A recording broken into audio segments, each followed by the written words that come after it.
So many dojo-cho right now are talking about how to attract more young people to their dojos, people in their 20s and 30s.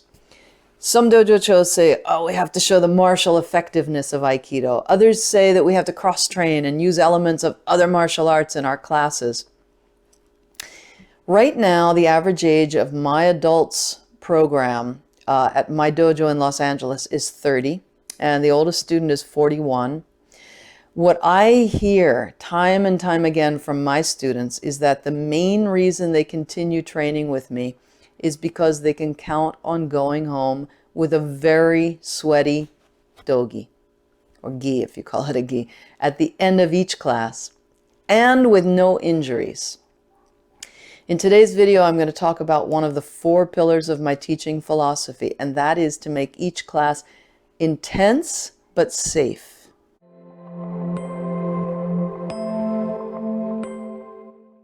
Hi, my name is Leah Suzuki, and I'm the director of Aikido Kenkyukai International, USA, headquartered in Los Angeles, California.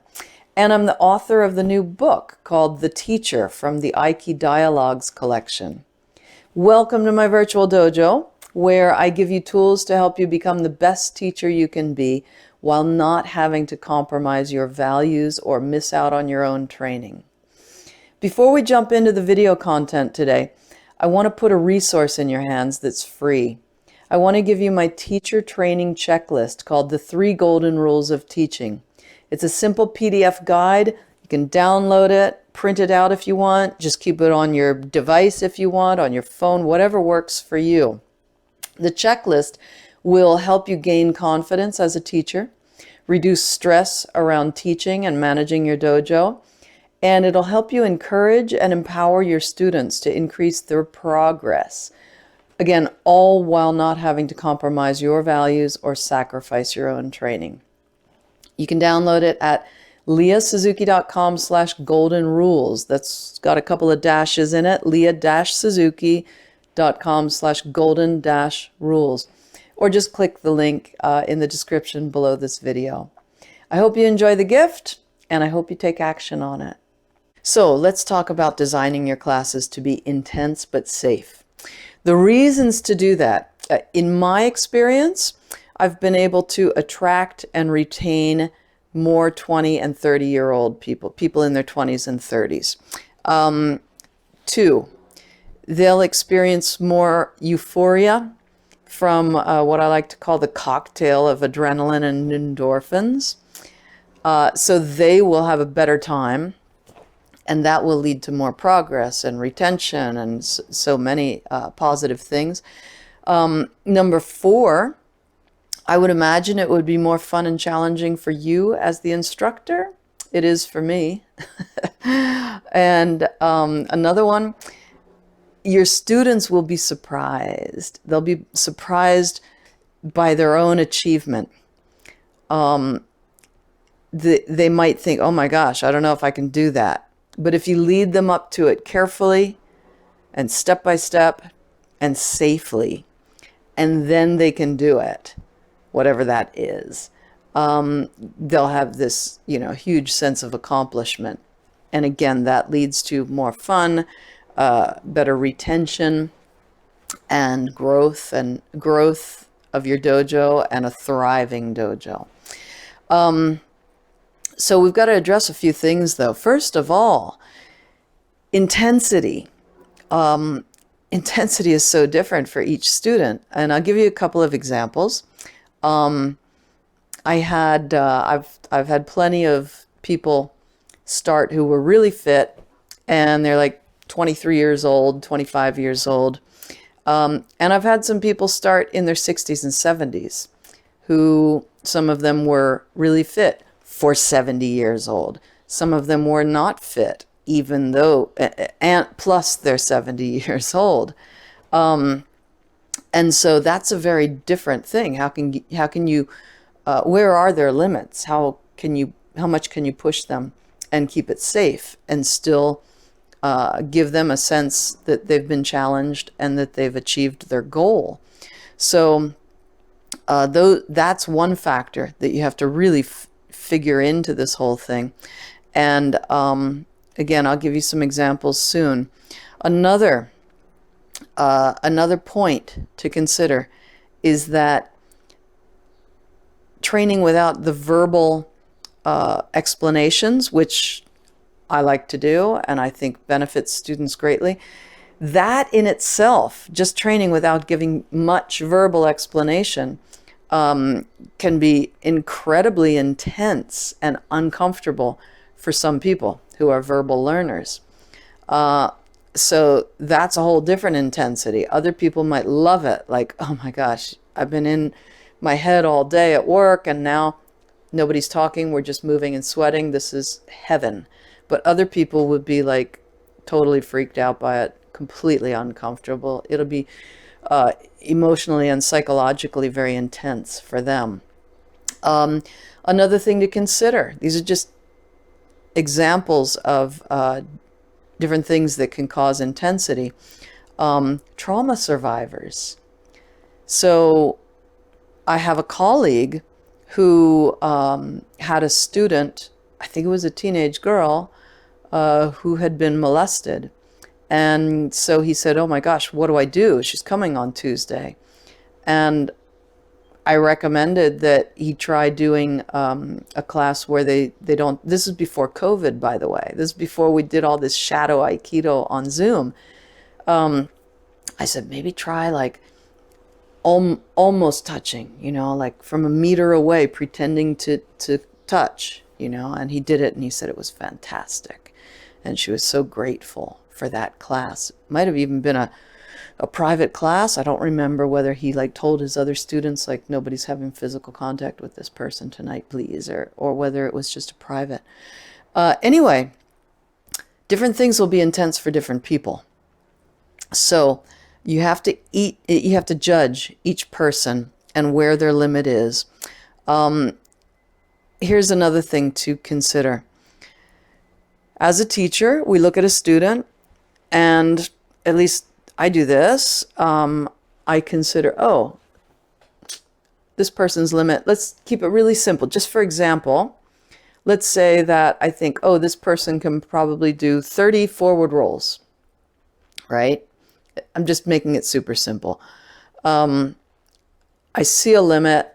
They probably can go for about 30 rolls, which is a lot for a lot of people. And so when I first started teaching, I would throw them like 27, 28, 29, and often 30 times, thinking like, wow, they're going to love this because, you know, they don't think that this is their limit, but I can see that this is their limit. This is their full potential. And they would be overwhelmed and sometimes never, ever come back again, even though they accomplished this great thing. So then I learned I have to see two limits. I have to see what I can see is their full potential. And then I have to judge where they see their own potential.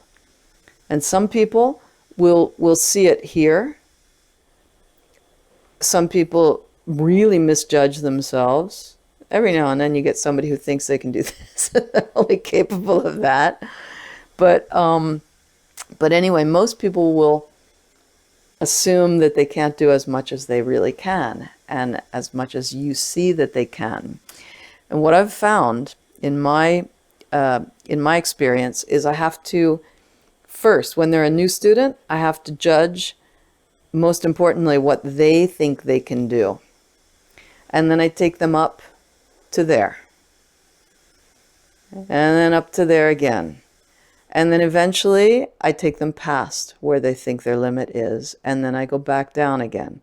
Again, whatever it is, I wish I had a better example, but, you know, a forward roll or taking ukemi from koshinage or, you know, whatever it is that they're afraid of or they think they can't do, or train for an hour or train for 90 minutes, things like that. So I'll take them just past where they think their limit is after I've built that trust by taking them up to it numerous times.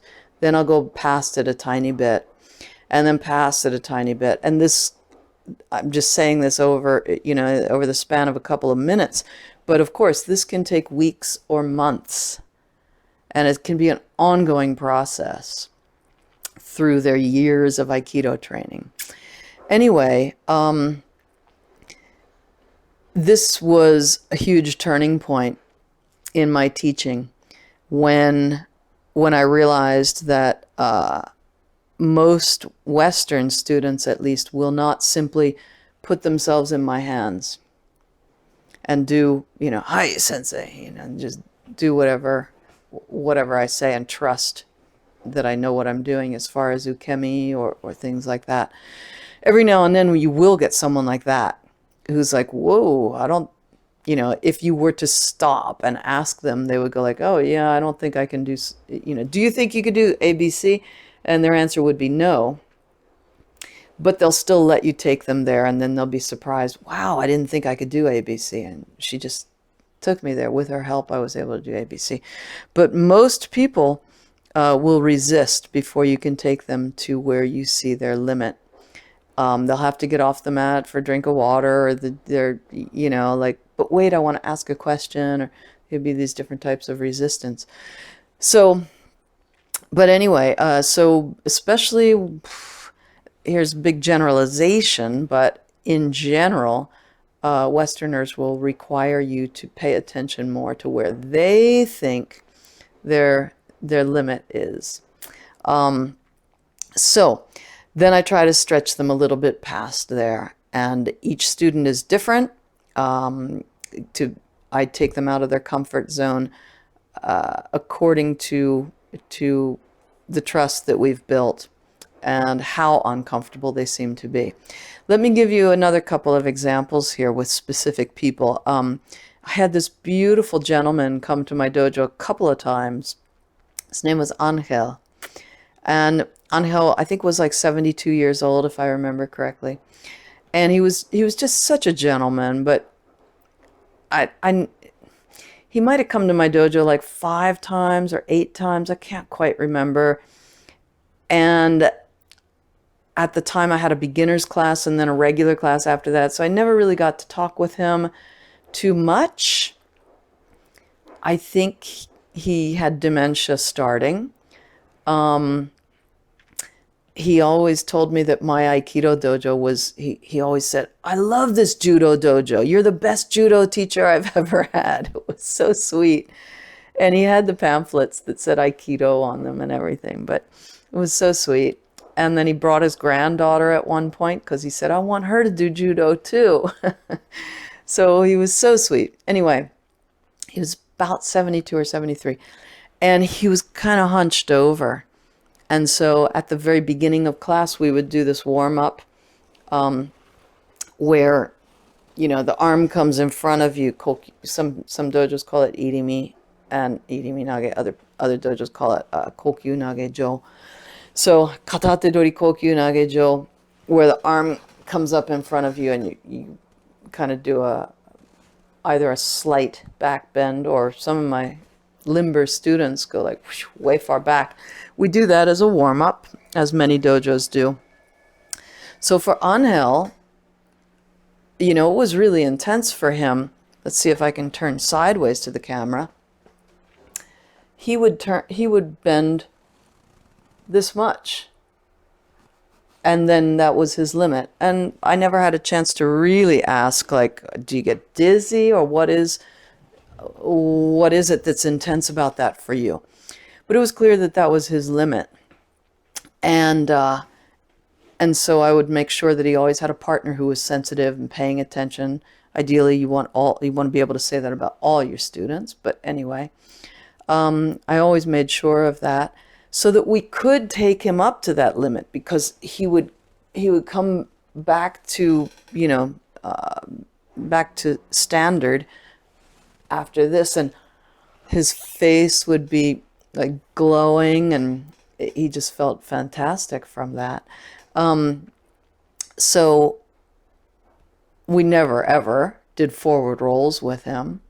We did very few backward falls. I would require that he would go down to one knee and pause for the count of 1 or 2 or something.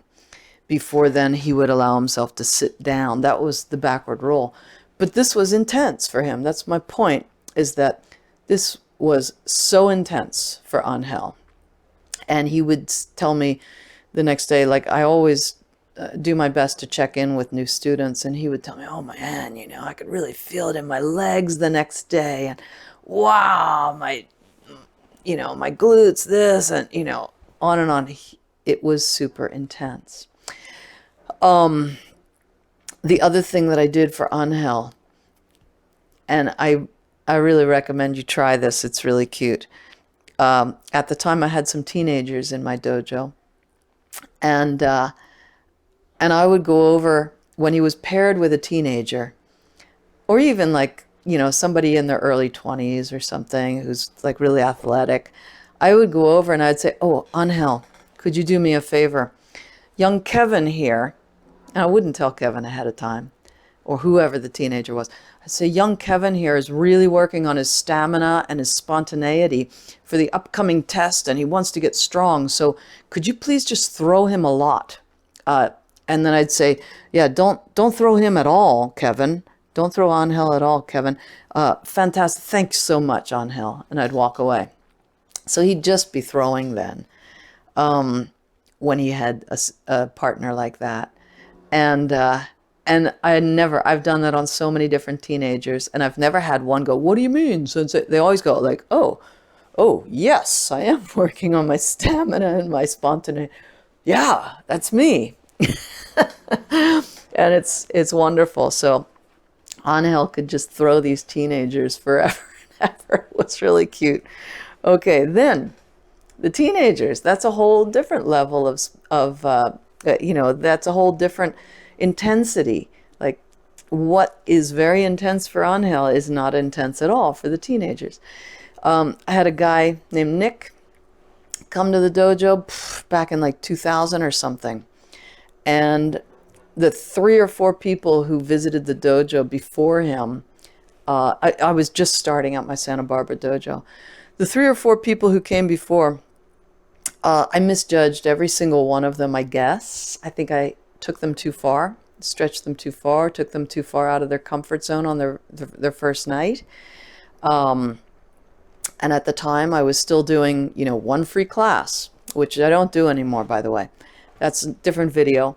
But anyway, I was doing the one free class, and I overwhelmed like the last 4 or 5 or 6 people to visit.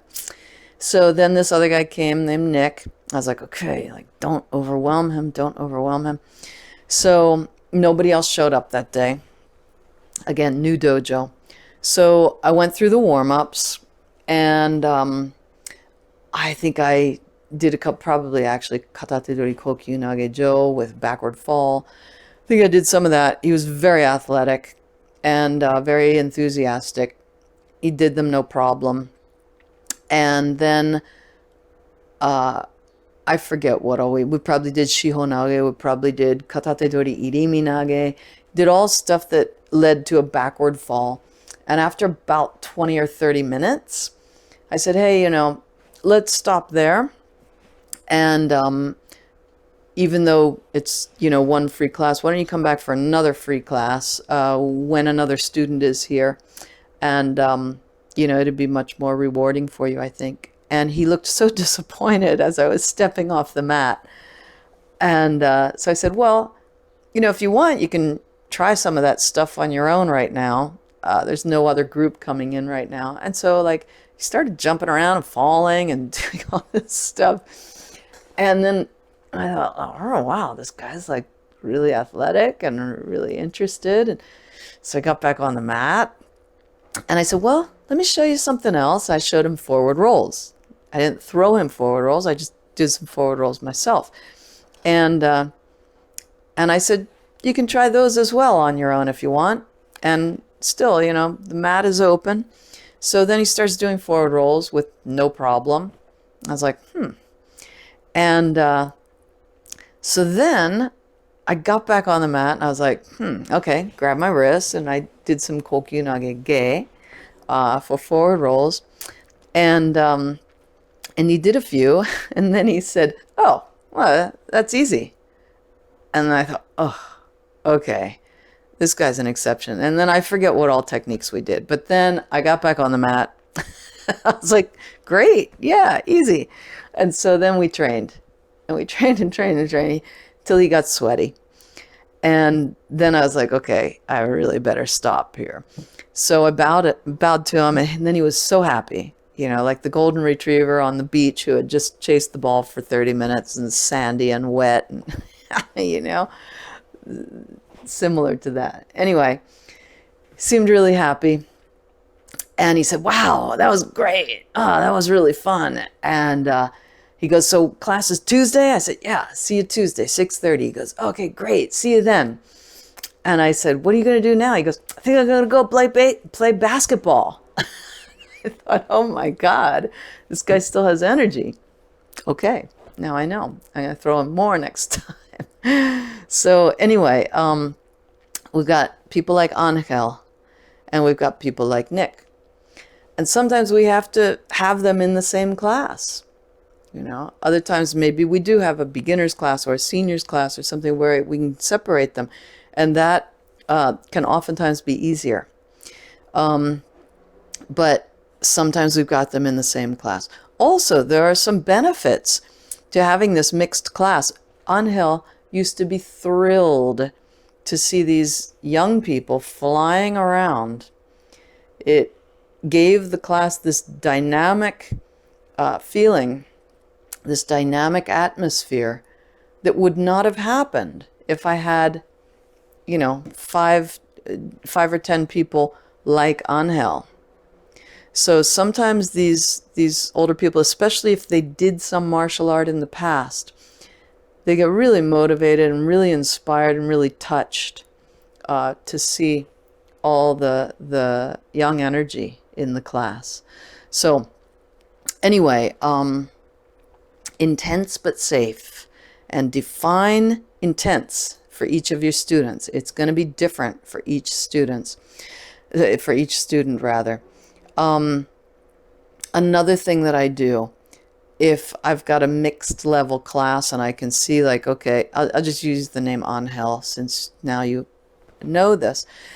For example, if I've got a bunch of Nicks and I've got one or two Angels in the class, another thing that I do is, let's say that I show a technique. I show Shihonage, Katate Dori Shihonage. I show it, and sometimes I want to show it with a few different ukes for the legitimate reason of showing theme and variation. If you've got a tall person, it's going to look like this. If you've got a small person, it's going to look like that. If you've got a hesitant person, it's going to look like this. If you've got an aggressive person, it's going to look like, et cetera, et cetera.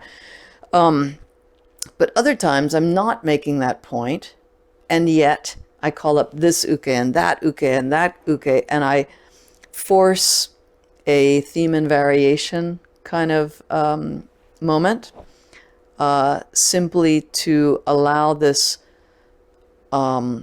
this person like Angel to get a little bit more rest.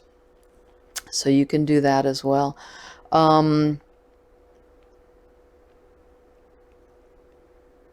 When I was in Japan, I trained with Johoji-san. Beautiful man and such a gentleman. And I would say the average age at Higashi Totsuka Dojo at the time, Takeda Dojo, was, I would guess the average age was like 40 maybe, 30, no, maybe around 40. I'm not sure, but it was very dynamic. And Johoji-san was in his early 60s, if I remember correctly. And it seemed to me sometimes, when I was about 30 or in my late 20s, early 30s, seemed to me when I was paired up with Johoji-san that he oftentimes, was struggling to keep up with the pace of the dojo. And sometimes Takeda Sensei would come over and he'd throw me like 10 or 12 times, and Johoji-san once, and me another 8 or 12 times, and Johoji-san once or twice, to make whatever point he was making about the technique, but he would also be, the numbers were like that.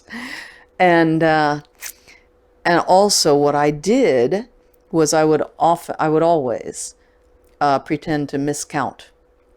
So he would throw me 1, 2, 3, 4 times, and I would get up and grab his wrist again for a 5th time. And he would throw me, and then I'd grab his wrist for a 6th time, a 7th time, and an 8th time. And then he would say, wait, wasn't that 4? And I go, oh, he had a lot of pride in a good way. And he never would have been able to say, hey, hang on, I got to sit down for a second, So, yeah, if you're watching this and you find yourself paired up with someone who really seems to be physically struggling, then you might want to just pretend to miscount. Keep going. Up to you. And here's another thing, another point that's very important. Please be careful. If you're taking your students up to the point of exhaustion, it gets dangerous. At the end of my classes, I have my students throw each other 20 times. Of course, except if there's someone who's really struggling, then I usually go over to them and I'll, do whatever's appropriate. And then after that, at my dojos, we have atogeiko, where we do like a freestyle throwing. And there we really do take, and that's, what's the word? It's voluntary. So in that, we really do take each other to the point of exhaustion. When people are exhausted, it's easier for them to get injured if the person throwing isn't paying attention, or if they're being reckless, or if they're showing off. When you're throwing someone who's really overextending themselves, or really extending themselves and really pushing themselves to the point of exhaustion, of course you want to make sure that their complexion is that they're not like suddenly becoming pale or something. You want to be sensitive to that. You also want to keep yourself loose.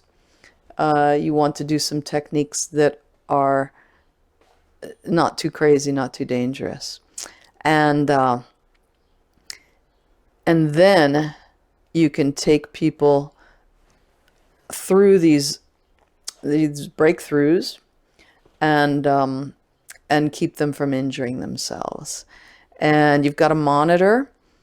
So if you're, for example, when I do the atogeiko at the end of class, I always stay at the one end of the mat.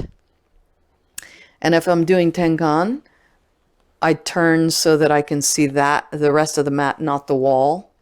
So this way, I've always got all my other students in my peripheral vision. And oftentimes you will have one student who wants to show off, or they're just not sensitive enough to realize that they're being too rough with somebody. So then even though you're throwing someone, you can see what's happening, and you can stop throwing this person and go down and fix that. So keep it safe. Really keep it safe. Anyway, in conclusion, I hope you found this helpful. Keeping your classes intense but safe can be really challenging, especially as your group grows. It can mean different things to different people. But if you can do this, if you can make your classes intense and keep them safe, you'll get a lot of different benefits.